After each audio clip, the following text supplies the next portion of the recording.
Au nom du Père et du Fils et du Saint-Esprit, que la grâce de notre Seigneur Jésus-Christ, l'amour de Dieu le Père et la puissance de l'Esprit Saint soient sur chacun d'entre nous.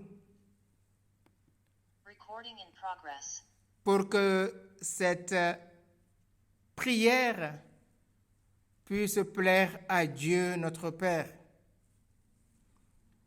Que Jésus-Christ, le Prince de la paix, vienne embraser nos cœurs du feu de son amour. Esprit Saint, nous avons besoin de toi. Viens au secours de notre faiblesse. Sans toi, notre vie tombe en ruine. Toi, l'enseignant par excellence, descends sur chacun d'entre nous, comme tu l'as fait à la Pentecôte avec Marie et les apôtres. Notre-Dame de Cana, consolatrice des affligés, intercédez pour chacun de nous, pour que cette onction particulière soit donnée à chacun de nous. Non pas ce que nous voulons, Père, mais ce que tu veux au nom de ton Fils Jésus-Christ, qui vit et règne avec toi dans l'unité du Saint-Esprit, maintenant et pour les siècles des siècles.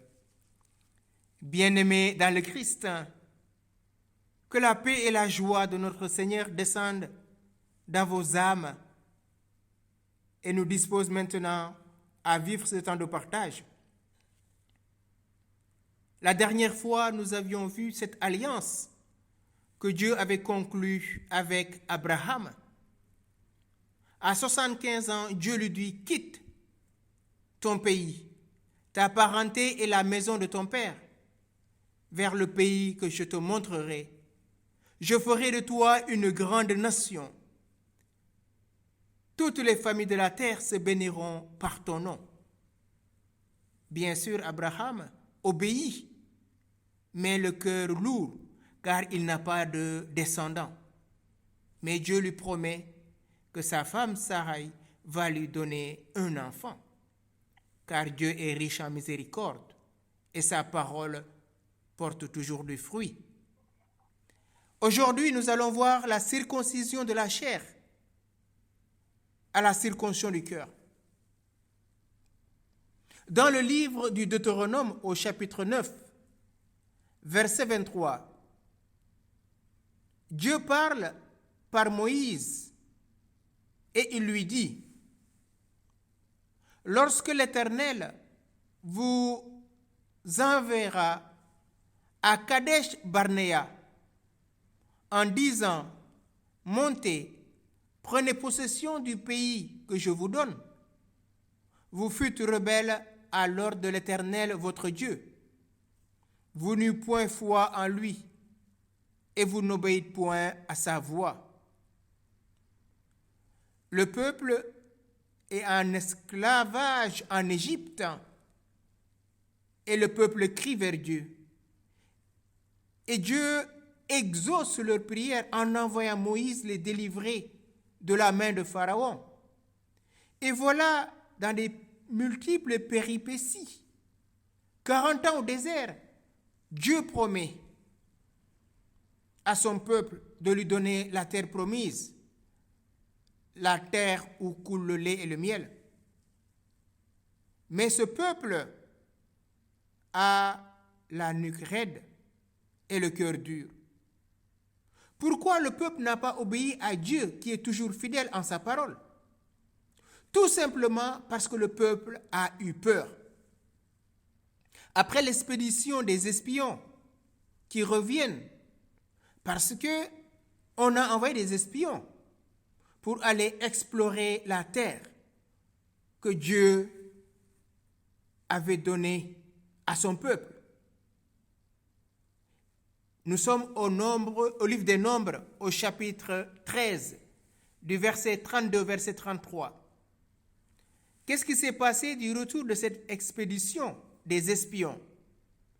Le pays que nous sommes allés reconnaître est un pays qui dévore ses habitants. Tout ce que nous y avons vu sont des hommes de haute taille, Nous y avons aussi vu des géants, les fils d'Anak, descendance des géants. Nous faisions l'effet de sauterelles, et c'est bien aussi l'effet que nous leur faisions. Voilà le récit. Or, ils sont revenus avec des grappes de raisin. Ils ont fait vraiment l'éloge de ce pays. Mais voilà, quelques-uns parmi eux commencent à dire que le pays où nous sommes allés, tout ce que nous y avons vu sont des hommes de haute taille, c'est-à-dire la descendance des géants. Et donc, eux, ils se considèrent comme des sauterelles devant eux. Caleb va haranguer le peuple en leur disant: il faut marcher et conquérir ce pays. Nous en sommes capables. Caleb va rester fidèle à la parole divine parce que Dieu, quand il promet, réalise sa promesse. Malgré ses insistances, le récit négatif des autres espions a paralysé le peuple. Il ne se voit plus comme le peuple de l'Alliance, comme le peuple béni par Dieu, d'Abraham, Isaac et de Jacob, mais il se voit comme des sauterelles. Quel complexe d'infériorité! Le peuple élu se considère comme des sauterelles. Peut-être, frères et sœurs, nous aussi, nous nourrissons quelques complexes liés au regard négatif des autres. Le jugement que les autres portent sur nous peut nous pousser à nourrir un complexe d'infériorité. Peut-être, depuis toute jeune, on nous a dit que tu es nul, tu n'y arriveras pas, tu ne sers à rien. Et que sais-je encore? Ces paroles ont impacté notre vie. Aujourd'hui, au nom de Jésus, nous pouvons détruire ces forteresses que constituent ces paroles qui ont eu un impact négatif dans notre vie.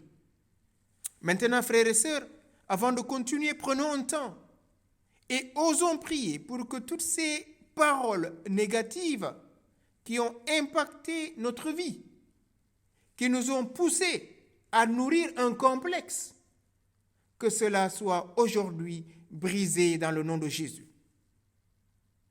Ceux qui le veulent, maintenant, nous allons prier ensemble en faisant cette déclaration suivante. Seigneur Jésus,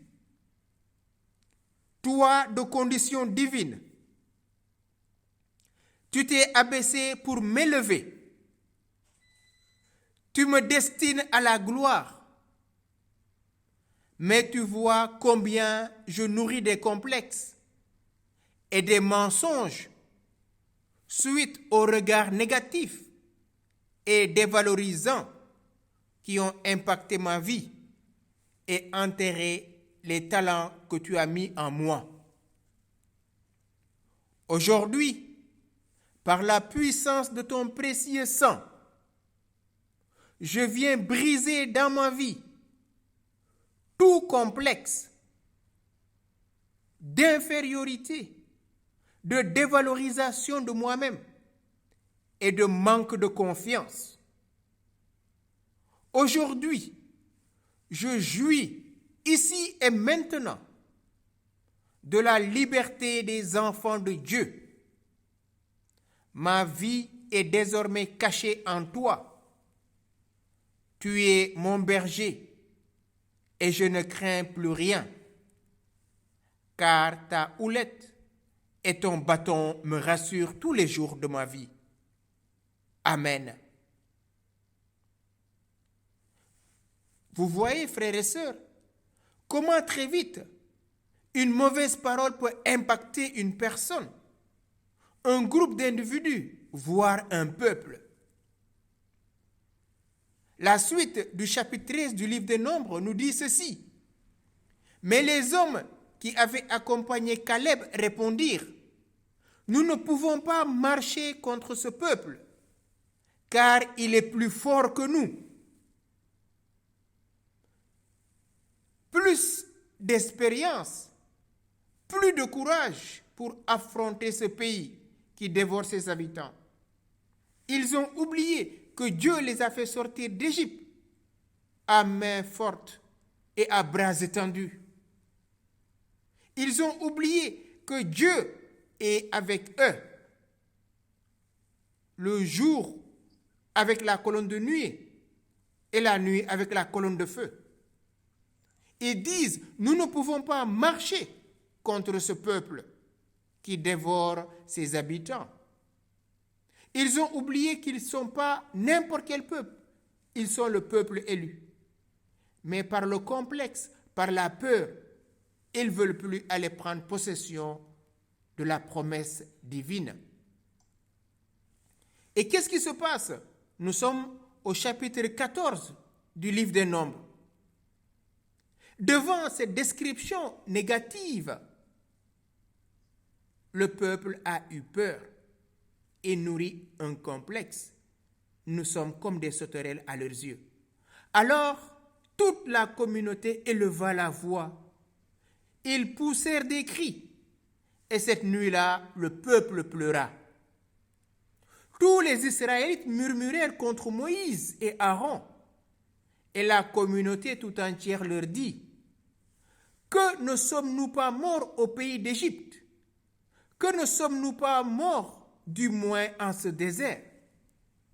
Pourquoi Yahvé nous mène-t-il en ce pays pour nous faire tomber sous l'épée, pour livrer en butin nos femmes et nos enfants? Ne faudrait-il pas mieux retourner en Égypte? Oui, frères et sœurs, voilà les lamentations du peuple. Les plaintes du peuple ne se limitent plus contre Moïse, ni contre Aaron, mais aussi contre Yahvé, qui leur a demandé de quitter l'Égypte. Le peuple murmure contre Dieu.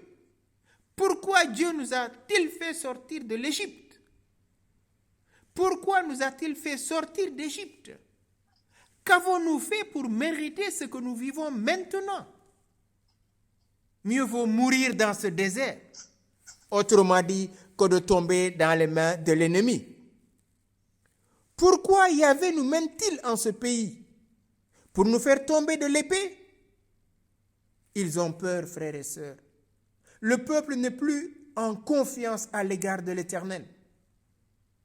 Et ils se disent, Dieu va livrer en butin leurs femmes.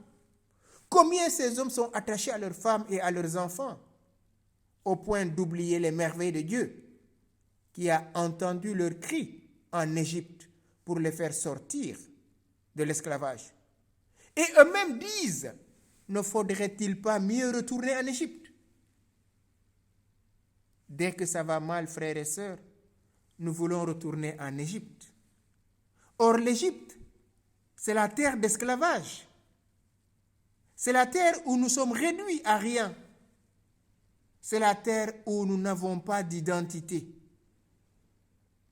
Oui, dès que ça va mal, nous nous plaignons, nous récriminons, nous murmurons et nous râlons contre Dieu. Qu'est-ce que j'ai fait pour mériter cela? Pourquoi cela? Pourquoi, Seigneur? Pourquoi? Le peuple a crié vers Dieu parce qu'ils étaient maltraités par Pharaon. Et Dieu est intervenu par l'intermédiaire de Moïse. Voilà, le peuple accuse non seulement Moïse et Aaron, mais il accuse aussi Dieu, comme l'avait fait Adam après la chute.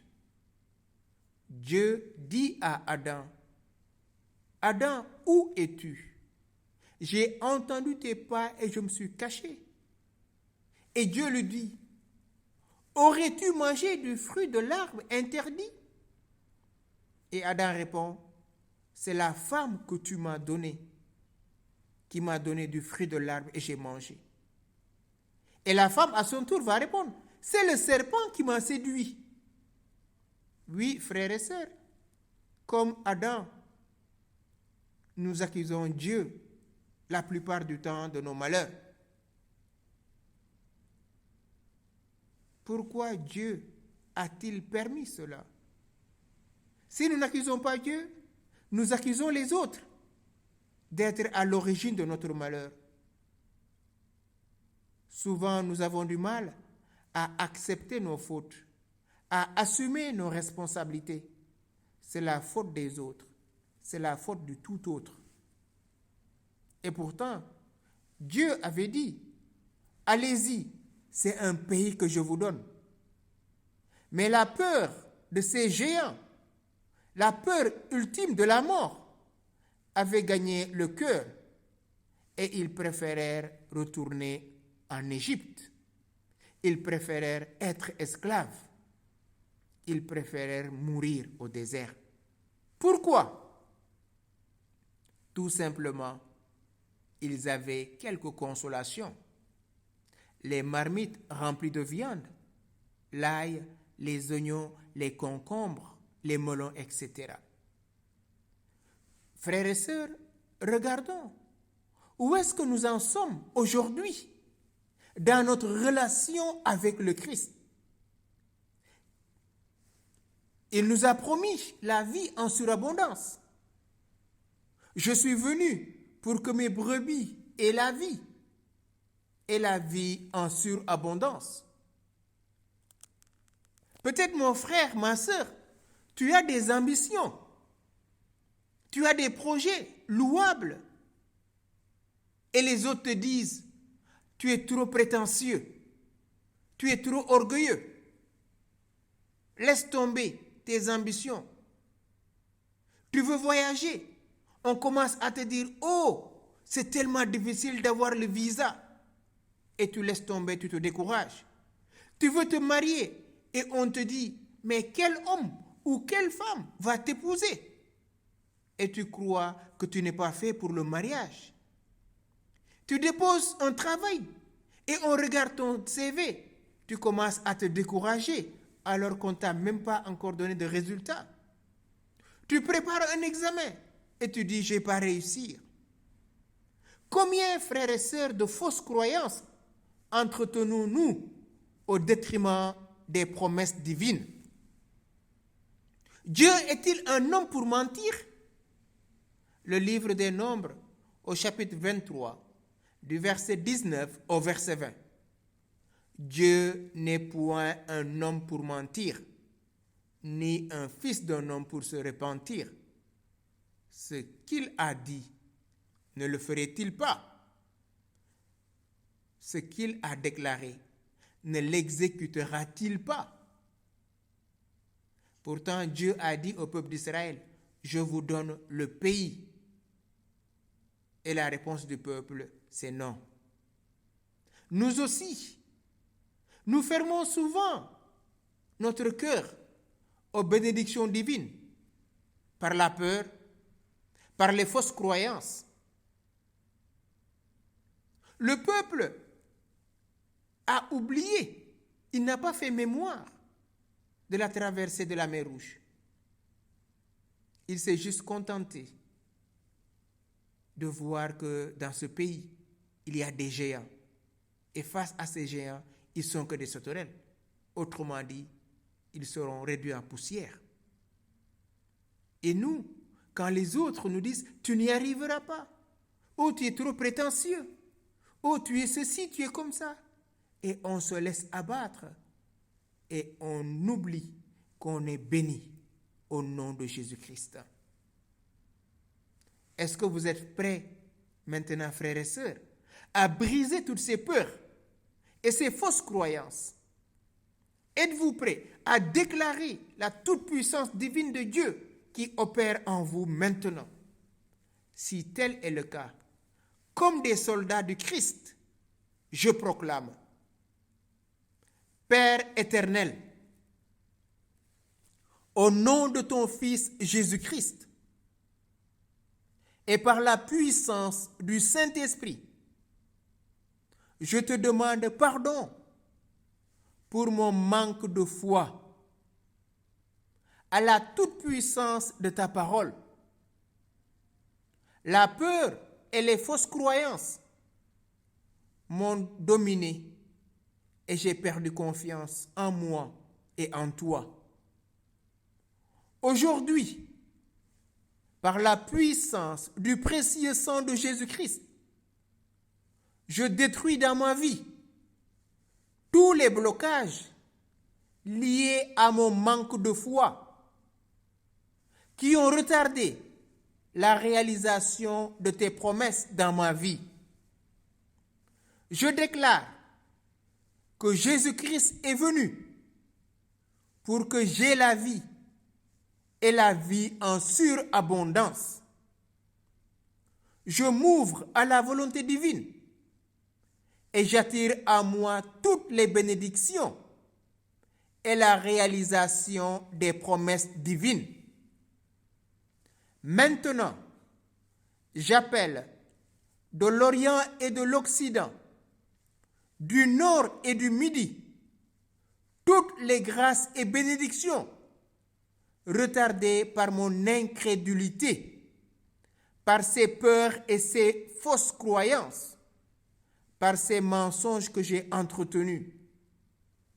Aujourd'hui, je reçois tout cela au nom de Jésus et je rends gloire au Père, au Fils, dans la puissance de l'Esprit Saint. Gloire et louange à toi, Seigneur. Nous connaissons la suite. Josué sera obligé une seconde fois de circoncire tous les hommes parce qu'ils ont oublié l'alliance établie entre Dieu et Abraham, leur père. Cette seconde circoncision que Josué va faire sur la chair, le prépuce de tous les mâles, avec des ciseaux de pierre, va être pour le peuple non un handicap pour aller de l'avant, mais ça va leur redonner courage de savoir que Dieu n'est pas un homme pour défaillir à sa parole. Et nous connaissons la suite. Josué va rentrer à Jéricho et les murs de Jéricho vont s'écrouler parce que Dieu lui avait dit, tu feras le tour 7 fois et tu sonneras la trompette. Acceptons aujourd'hui la puissance de cette parole du Christ et ouvrons notre cœur pour que lui-même vienne aujourd'hui et enlever tout ce qui nous pousse à entrer dans les ténèbres, dans l'incrédulité et le doute, pour que sa parole, qui est une lumière, continue d'illuminer notre cœur et notre intelligence par la puissance de l'Esprit Saint, maintenant et pour les siècles des siècles. Amen.